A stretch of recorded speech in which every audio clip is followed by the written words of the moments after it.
And joining us now on the Black and Gold Banneret YouTube channel or Night Shift podcast, if you're listening on the podcast feed, he's going to be traveling to Paris with the Team USA men's rugby 7 squad. I'm speaking to former UCF rugby men's rugby team player Malachi Esdale. Malachi, how you doing today? I'm good, man. Thanks for having me. Of course, I see you're outside at the moment. Are you just coming off of some prep for Paris? Yeah. So we just got out of our team meetings right now. I'm actually located at our training facilities. I'm on the field right now, so just taking it all in, resting and getting some recovery in a little bit. So yeah. Awesome. So I guess the biggest thing I want to start off with is how does it feel to be able to go to the Paris Olympics? I know that you went to Tokyo, but that was as a traveling reserve. But here you actually made it onto the main squad this time. So how's it feel? Oh yeah, it's an amazing feeling, man. There's a lot of preparation that goes into achieving something like this. I think it's the pinnacle of any athlete's career. This is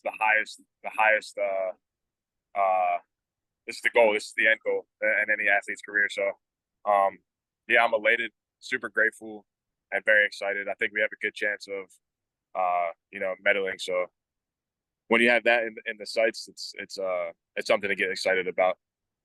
So how is it that you ended up finding the sport of rugby and how that kind of brought you to UCF? Yeah, right. So I started playing in Naples, Florida. I was originally I was on the football team at the time, and a friend of mine came up to me and was like, "Hey, in your off season, would you like to consider playing rugby?" And I was like, "I have no idea what that is, but it sounds fun, and you guys have been winning a lot, so yeah, sure, let's try it out." I played it for the first time, didn't know any of the rules. They told me to catch the ball and run fast, so that's what I did. I didn't realize at the time that you played defense as well. So after I scored, I was like, "Oh, that's it. I'm running off the field." And they're like, "No, no, no, you have to play defense as well." So I stayed on, and I played some defense, and it was probably the best sport that I had ever played. I obviously had football accolades at the time and some scholarships to play football in college, so I couldn't pursue it after that. But when my college football career did end, it was something that I was like, I need to reconnect with this sport. The friends that I had made in high school through rugby were super helpful in my journey to get back into rugby. Coaches, the friends that I had made through that, and yeah, they kind of just pushed me back into that realm of rugby. And I picked up the sport pretty quickly because of all their help and the help of my peers and teammates and stuff. So you played football. So what is the difference, would you say? Because you got to experience both. How would you describe the difference of playing rugby versus playing American football? Um, so the main difference I would say would be the continuance of the sport. Is that a word? Continuance? Continuance of the Describe sport. So in football, there's a lot of stop start. Um, Obviously, there's the four downs in between each play. You have to call a play.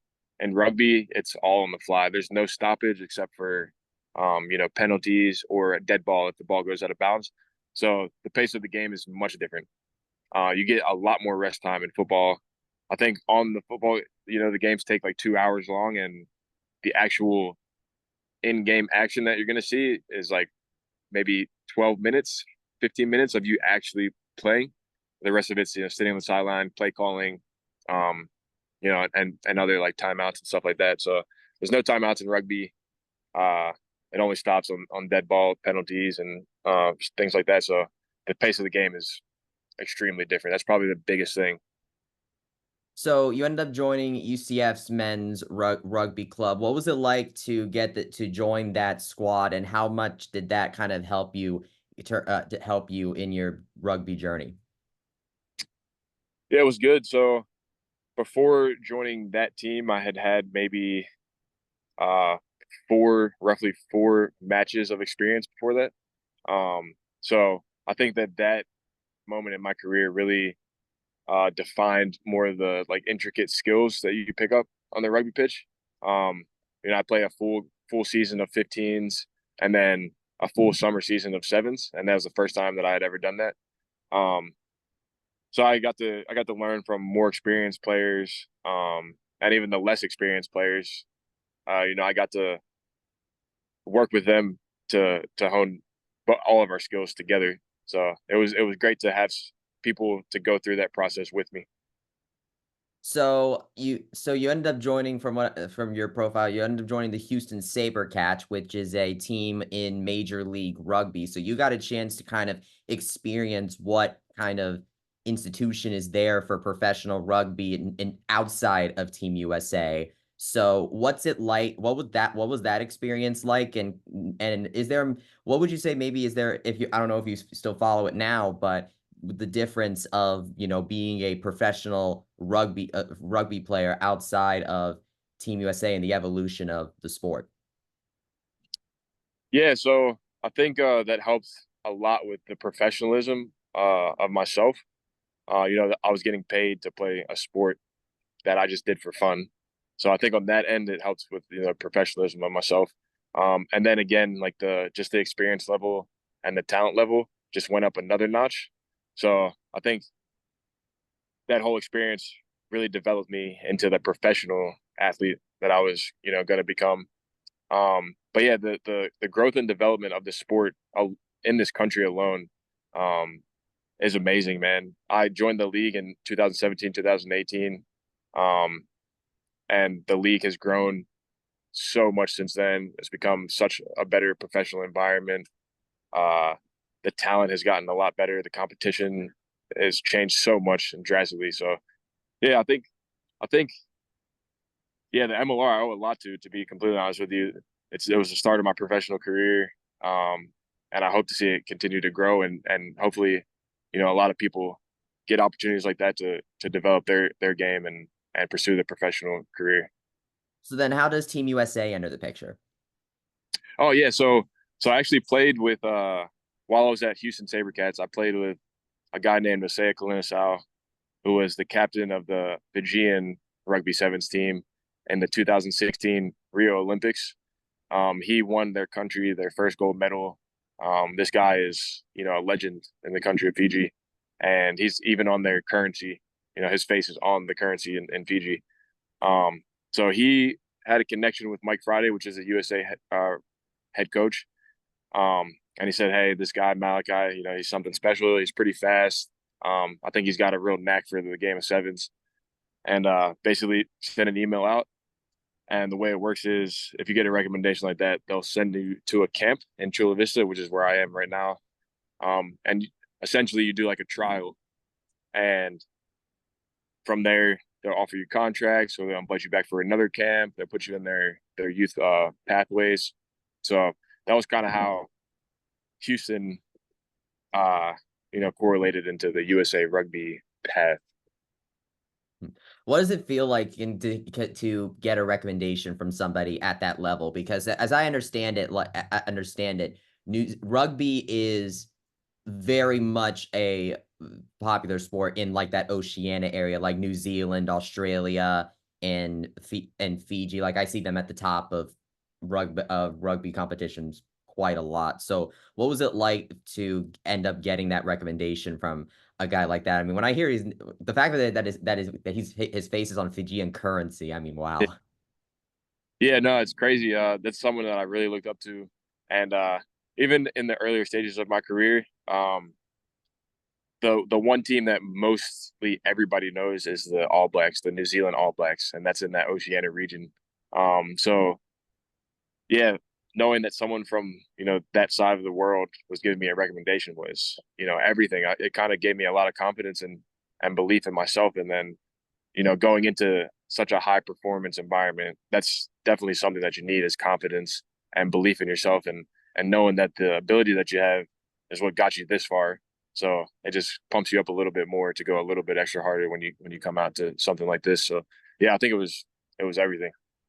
So I believe I heard you say that you got a little bit of sevens experience before going to Team USA. But what's it like going from playing maybe primarily 15s to this more, I guess, boot camp, if you can say, for the sevens game with in Chula Vista.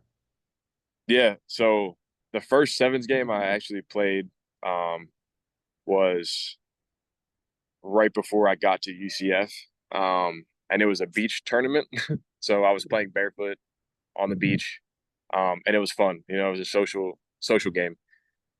Coming to this camp for the first time from 15s was an absolute nightmare. Obviously, I was very athletically gifted and talented in my respect, but um, this environment is the highest of high performance environments, and it's pretty unforgiving.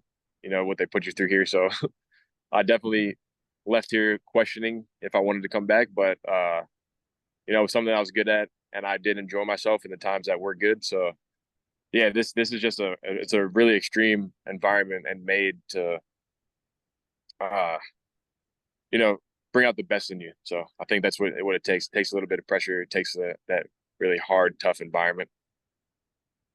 Well, during your time with Team USA, like obviously, this is you went to Tokyo as a traveling reserve, but you also played with them in the HSBC 7 series. I've seen over your career 136 matches, 71 tries, 357 points. This past season, I mean, you ended up getting 21 tries. Pretty great season in that respect from you. So, what would you say is the difference between the Malachi that first came to Chula Vista in 2020 versus the Malachi we're seeing right now getting onto his first like main roster in the Olympics?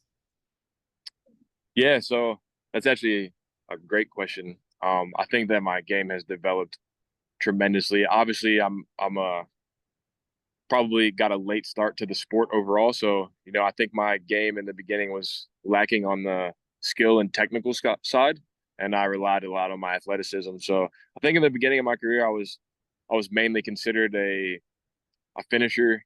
So that's just me, getting the ball in the wing and finishing the big tries and relishing in those bigger moments.